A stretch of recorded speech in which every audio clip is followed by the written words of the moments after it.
क्योंकि जब आप बाबर का नाम ले लोगे तो इतनी तेजी से एक्शन होता है कि Guinness book of world records भी आश्चर्यचकित रह जाता है। संभल में मौतें हुई क्यों? वहां का ये जो शाही जामा मस्जिद है, इसका माजरा क्या है? प्लेसेस ऑफ वर्शिप एक्ट है क्या? क्यों भारत फिर से दशकों के लिए हिंसा में फिर से जा सकता है? जस्टिस चंद्रचूड़ का इसमें इतनी बड़ी भूमिका के बारे में लोग क्यों बात कर रहे हैं इस स्टोरी में, और ये किस टाइप ऑफ नेता हैं जो ये टूल किट का इस्तेमाल कर रहे हैं, लोगों को भड़का रहे हैं, ये सब समझेंगे आज के एपिसोड में। लेकिन पहले आपको कोर्ट की क्रोनोलॉजी समझनी होगी, वाकई ही काबिले तारीफ है। 19 नवंबर के दोपहर यूपी के संभल में सिविल जज सीनियर डिवीजन आदित्य सिंह के कोर्ट में एक पिटीशन दाखिल होती है। पिटीशन में यह दावा किया जाता है कि चंदौसी में जो जामा मस्जिद है उसे एक मंदिर को तोड़कर बनाया गया है 1526 में, 500 साल पहले। मामले की अर्जेंसी को देखकर कुछ ही घंटों में सुनवाई करने के बाद एक एडवोकेट कमिश्नर को अपॉइंट कर दिया जाता है और मस्जिद के इनिशियल सर्वे के लिए आदेश दे दिए जाते हैं। मजे की बात यह है कि 500 साल पुराना मैटर इतना अर्जेंट बन जाता है कि दूसरे पक्ष को ठीक से सुना भी नहीं जाता है। कोर्ट यह आदेश दे देता है कि नवंबर 29 तक पूरी सर्वे रिपोर्ट पेश की जाए कोर्ट के सामने। और तो और कोर्ट के ऑर्डर आने के दिन में ही पहला सर्वे भी हो जाता है मस्जिद का। इतनी तीव्रता अगर सरकार, प्रशासन, कोर्ट्स अगर रोजमर्रा के केसेस में दिखा देती तो हम कब के विश्वगुरु बन चुके होते।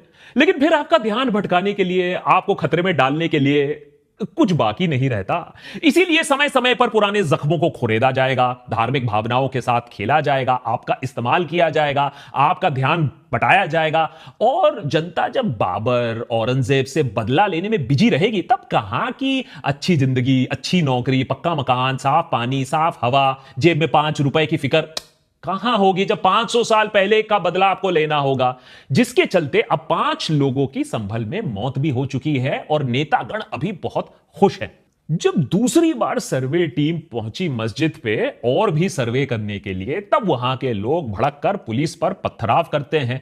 जवाबी कार्रवाई भी होती है और 5 लोगों की वहां जान भी जाती है। पुलिस कहती है कि उन्हें भी इंजरीज लगी हैं। एक प्लान्ड ये असॉल्ट था पुलिस के ऊपर। पुलिस के ऊपर भी बर्बरता का इल्जाम लगा है, जबकि पुलिस का कहना है कि वहां भीड़ को पॉलिटिकल क्लास भड़का रही है। समाजवादी पार्टी चीफ अखिलेश यादव ने कहा है कि प्रशासन ने यूपी में हुए इलेक्टोरल मैल प्रैक्टिस को छुपाने के लिए यहां हिंसा भड़काई। बीजेपी का उल्टा कहना है कि इंडिया अलायंस के खराब परफॉर्मेंस के बाद यहां रोना धोना ये कर रहे हैं। लेकिन ये मौतें हुई क्यों? क्या यह वायलेंस अवॉइडेबल था?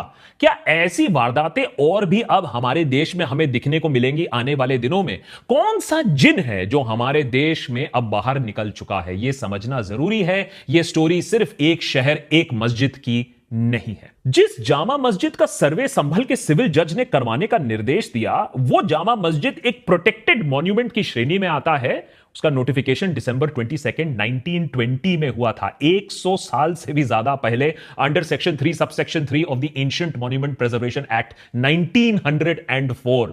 एएसआई ने इस जामा मस्जिद को protected monument of national importance घोषित किया हुआ है। एएसआई के वेबसाइट में आप इसे देख भी सकते हो under Agra circle Moradabad division.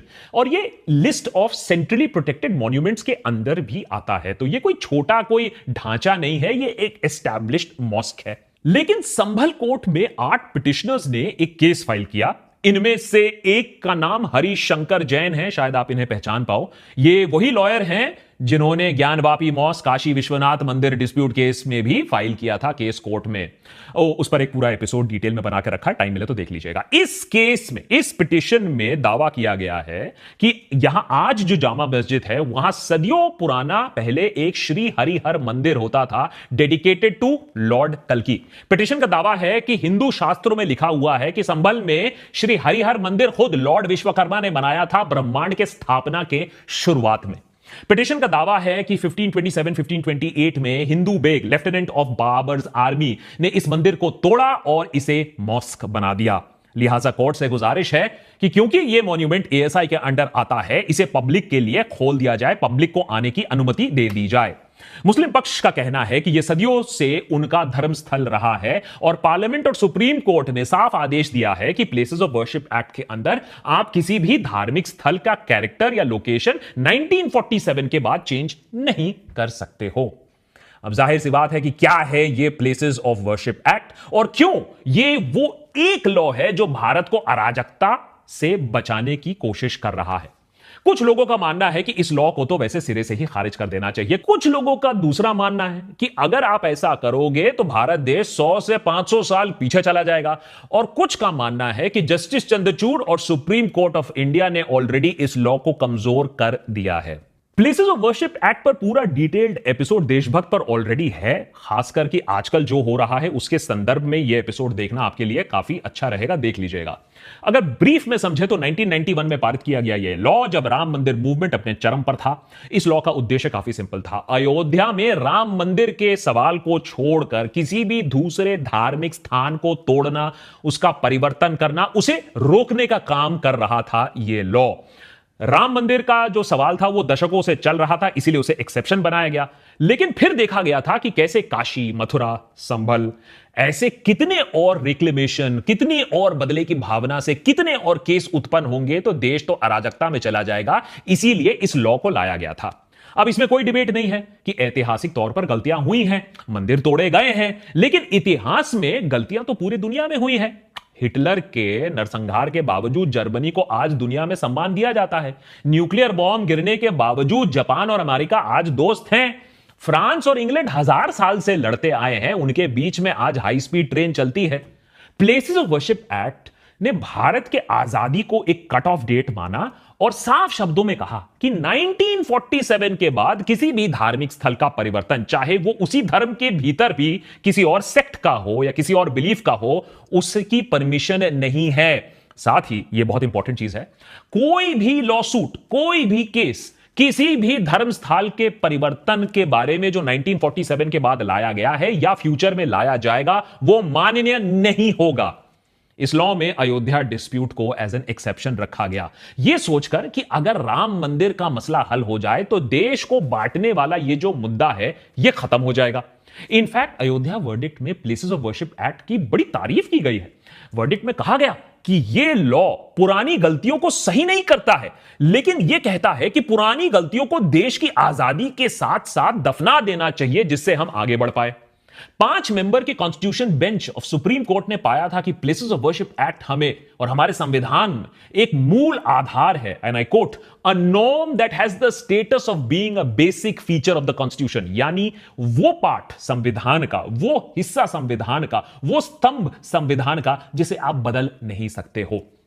Supreme court ने माना प्लेसेस ऑफ वर्शिप एक्ट का काम था कि जबरन धार्मिक स्थलों का परिवर्तन रोकना, नए डिस्प्यूट्स जो पैदा हो सकते हैं उन्हें अवसर ही ना देना पैदा होने के लिए, पुराने जख्मों को खुरेदने का मौका ही ना देने का, जो लोग भुला चुके हैं जो इन इश्यूज को, जिनको नेतागण वापस लाना चाहते हैं। लेकिन देखिए कितने दुख की बात है कि कुछ ही सालों के अंदर उसी सुप्रीम कोर्ट ने फिर से, उन पर आरोप है कि उसी लॉ को कमजोर करने की अनुमति उसी सुप्रीम कोर्ट ने दी, और इसमें जस्टिस चंद्रचूड़ की लेगेसी होगी कि इसमें उन्होंने अहम भूमिका निभाई। आज के डेट में संभल में जो सर्वे के बाद वायलेंस हुआ, मौतें हुई, उसकी नींव रखी गई थी अगस्त 2023 में, जब जस्टिस चंद्रचूड़ द्वारा हेड की गई एक सुप्रीम कोर्ट की बेंच ने ज्ञानवापी मॉस्क का नॉन इन्वेसिव सर्वे अलाउ कर दिया, जिससे पता लगाया जा सके कि मस्जिद के नीचे मंदिर था या नहीं। उस समय उस कंट्रोवर्शियल ऑर्डर को देते हुए जस्टिस चंद्रचूड़ ने मुस्लिम पक्ष के कुछ अहम सवालों का जवाब नहीं दिया था। सवाल नंबर 1, इस सर्वे से आप साबित क्या करने की कोशिश कर रहे हो? 500 साल पुरानी गलती। सवाल नंबर 2, क्या यह सर्वे अपने आप में पार्लियामेंट ऑफ इंडिया में पारित की गई प्लेसेस ऑफ वर्शिप एक्ट का उल्लंघन नहीं है, जो इसी के लिए बनाया गया था, इसी को रोकने के लिए बनाया गया था? जस्टिस चंद्रचूड़ का लॉजिक था नॉन इन्वेसिव सर्वे है, अरे लेजर का इस्तेमाल करेंगे, रडार का इस्तेमाल करेंगे, कोई ईंट पत्थर नहीं तोड़ेंगे, धार्मिक स्थल को कोई क्षति नहीं पहुंचाएंगे। हिंदी में बोले तो किसी ने आपके घर में 10 हथौड़े लेकर लोगों को भेज दिया, लेकिन तोड़ने के लिए नहीं भेजा है, वो तो देखने के लिए भेजा है कि दीवारें कितनी मजबूत है, वो जांच करने के लिए वो ऐसे थोड़ा नॉक करके पता लगाएंगे। वैसे नॉन इन्वेसिव सर्वे का नतीजा यह बताता है कि यहां एक्चुअली एक मंदिर 500 साल पहले होता था। सवाल यह है कि अब क्या करोगे? पता तो लगा लिया, मस्जिद तो गिरा नहीं सकते हो, क्योंकि उसके लिए प्लेसेस ऑफ वर्शिप एक्ट 1991 को गिराना पड़ेगा।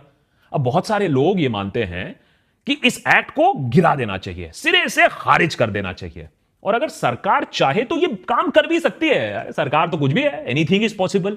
लेकिन सरकार करेगी नहीं ऐसा काम, क्योंकि कहीं ना कहीं सरकार को भी मालूम है ऐसा करने से एक पैंडोराज बॉक्स खुल जाएगा, हजार ऐसे नए केसेस सामने आ जाएंगे। सरकार को बस फिर यही काम करना पड़ेगा, लोगों की मांगे कभी खत्म नहीं होंगी।